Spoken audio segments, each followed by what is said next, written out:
So I've been working on Big Ugly. I think that's what I'm going to call it, if I decide to keep it. It runs. Believe it or not, that runs. But I took the carburetor off because I ain't getting no fuel to it. Well, I am getting fuel to it because I actually pumped fuel out of the tank until it turned into actual gas again. But I got gas. I had gas up here at the fuel line, but I wasn't getting gas into the carburetor. I took the pump apart on the end and the springs are rusted. But other than that, it looked clean.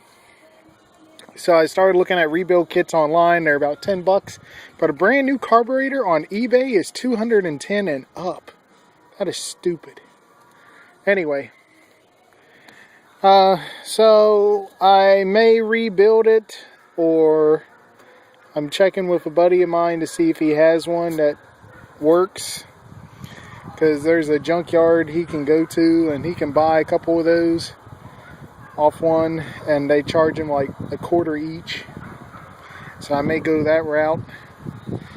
But I got donor tires on the front off of a really old John Deere I used to have about 8 years ago, but kept the frame of it for some reason. The back left tire actually aired up and it's holding. This tire would not air up at all. I've tried everything to get it off. I had the rim and the axle glowing red this morning. Still couldn't get the damn thing beat off.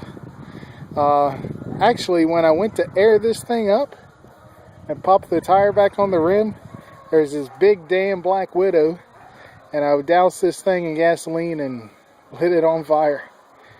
But I even tried my bottle jack trick that I've seen online. I'll post a picture at the end of this thing if I remember. Put a ratchet strap around the bottle jack and just pump, and it should pop the rim right off, but it didn't. So I don't know. And one thing I forgot to try out was putting this thing in gear, but I got faith that the transmission works.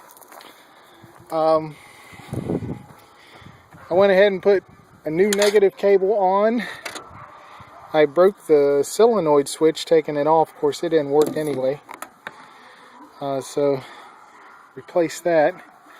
Also got another new cable, new used cable that will go on for the battery. Pull this off. There's no nest. There's no any kinds of sign of a rat was in there or nothing, so that's good. The steering has a tiny bit of play in it. So onto the deck. The deck looks good, and I got them popped loose. But the bottom bearing for this spindle here is loose. It has a little bit of play in it. So I'll probably pop that off and stick another bearing in there. That's about it. What's my plans for this mower? I want to get it to run. I would love to get it to cut grass. The only thing I haven't been able to get to work so far is this engager. And it's loose there, so that may have something to do with it. But the engager could be bad. That might have been a reason why they parked it. Or it's just froze up from sitting. So be working on that. But get this thing running. As far as I know, right now it needs a carburetor or a carburetor rebuild. It needs blades and a deck belt. This belt looks fairly new, so they might have replaced it before they parked it. Finish the cables. It needs a battery. Get this damn wheel off on the back and replace the seat. And maybe replace that fuel gauge. And sand her down and paint it. Paint it a pretty color maybe. And I don't know if I'm going to keep it. I really like that hitch. That's the only reason I like this mower, is because of that hitch. So the thing is, there's a John Deere. If I get this running and put it up for sale, I could only get $200 or $300 for it. But If I get that running and put it up for sale, that's a good $400 or $500. And I'll just keep this one to mow the yard. What do you think?